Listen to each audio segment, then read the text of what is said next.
Desde o início da guerra na faixa de Gaza, com o ataque terrorista do movimento de resistência islâmica, o Hamas, em 7 de outubro de 2023, Israel tem o direito de ir à guerra, mas o uso da força tem limites definidos nas leis da guerra.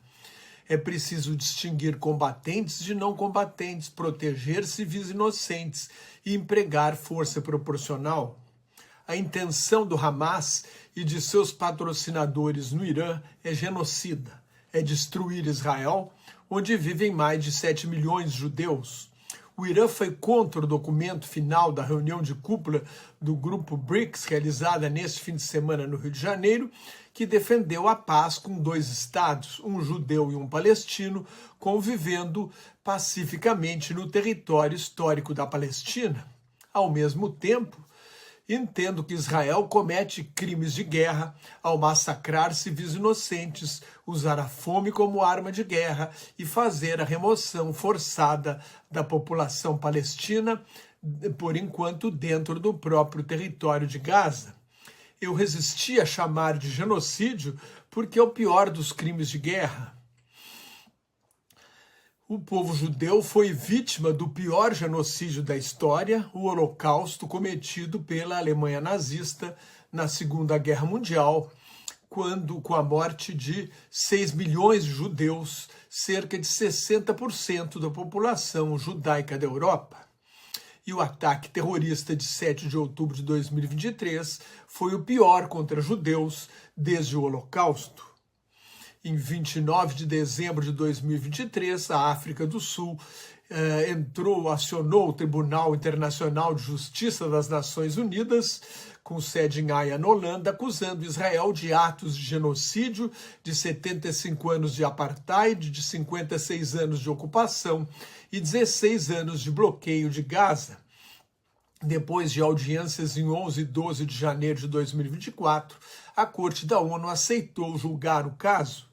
A decisão pode levar anos.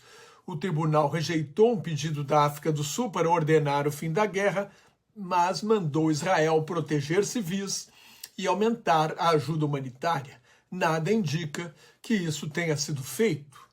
A Convenção Internacional para a Prevenção e Punição do Crime de Genocídio, aprovada em 1948, sob o impacto do Holocausto, define genocídio como a tentativa de destruir, no todo ou em parte, um grupo nacional, étnico, racial ou religioso, com atos como matar membros do grupo em grande escala, causar sérios danos físicos ou mentais a membros do grupo, infligir deliberadamente ao grupo condições de vida calculadas para provocar sua destruição física total ou parcial, impor medidas destinadas a prevenir nascimentos dentro do grupo e transferir crianças do grupo à força para outro grupo.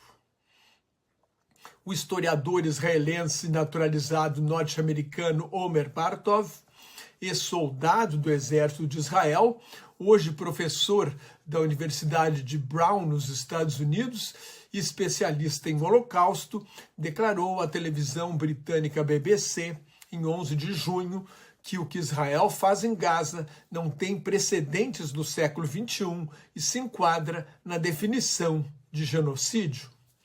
Mais de 57.500 palestinos morreram na guerra em Gaza, de acordo com o Ministério da Saúde do Hamas, que é suspeito, mas há estimativas ainda maiores, de até 70 mil mortes ou mais.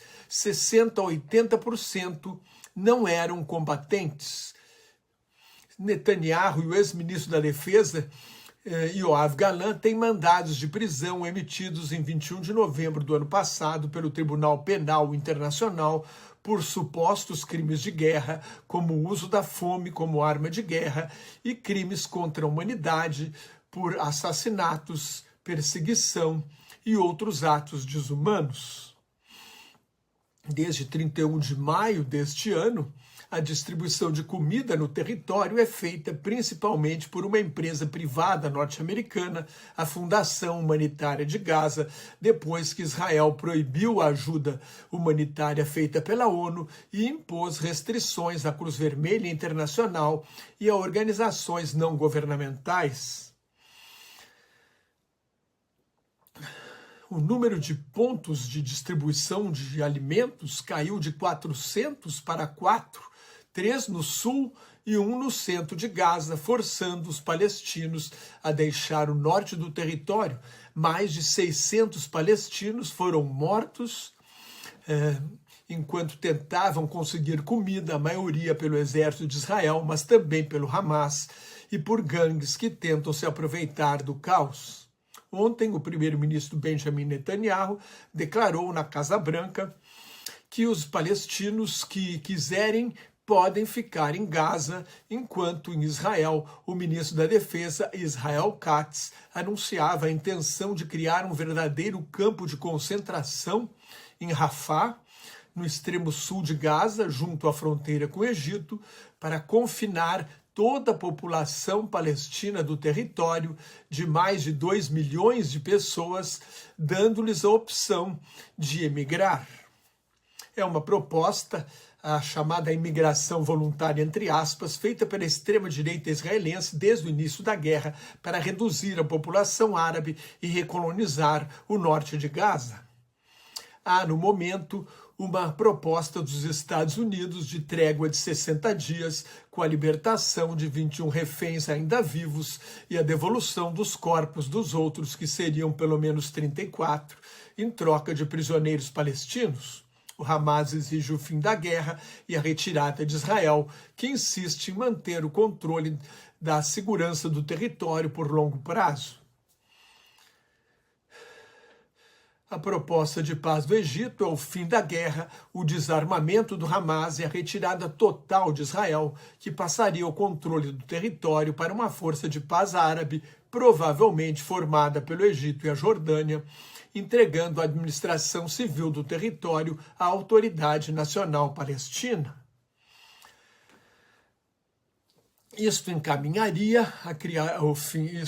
levaria ao fim da guerra, encaminharia a criação de um Estado Nacional Palestino em troca do reconhecimento de Israel pela Arábia Saudita como forma de estabilizar e pacificar o Oriente Médio a longo prazo. Mas Netanyahu e seu governo de extrema-direita não aceitam a fundação de uma Palestina independente, nem a Autoridade Nacional Palestina. Além de Gaza, ampliam cada vez mais a colonização da Cisjordânia ocupada para criar a Grande Israel em todo o território histórico da Palestina. Netanyahu tem interesse em prolongar a guerra, sabe que quando acabar terá de prestar contas à justiça em 3 processos por corrupção e ao povo de Israel pela negligência que permitiu o ataque terrorista de 7 de outubro. De acordo com o jornal liberal israelense Haaretz, apesar do bombardeio às instalações nucleares do Irã, o Irã é visto como uma grande ameaça existencial a Israel se tiver a bomba atômica. Apesar disso, as pesquisas de opinião indicam que o primeiro-ministro vai perder as próximas eleições. Diante deste impasse, só o presidente Donald Trump tem poder para acabar com a guerra em Gaza. Já falou em criar uma Riviera no Oriente Médio, um grande empreendimento imobiliário em Gaza, mas se quiser mesmo ganhar o Prêmio Nobel da Paz, tem de negociar e promover a criação de um Estado Nacional Palestino. Se você gostou, assine meu canal no YouTube, leia o meu blog Globalização em Crise, me siga no Instagram, no Threads, no LinkedIn e no Facebook, onde colaboro com o Grupo Quarentena News. Muito obrigado pela sua atenção. Shalom, que é paz em hebraico. Salam, que é paz em árabe. Até mais. Tchau.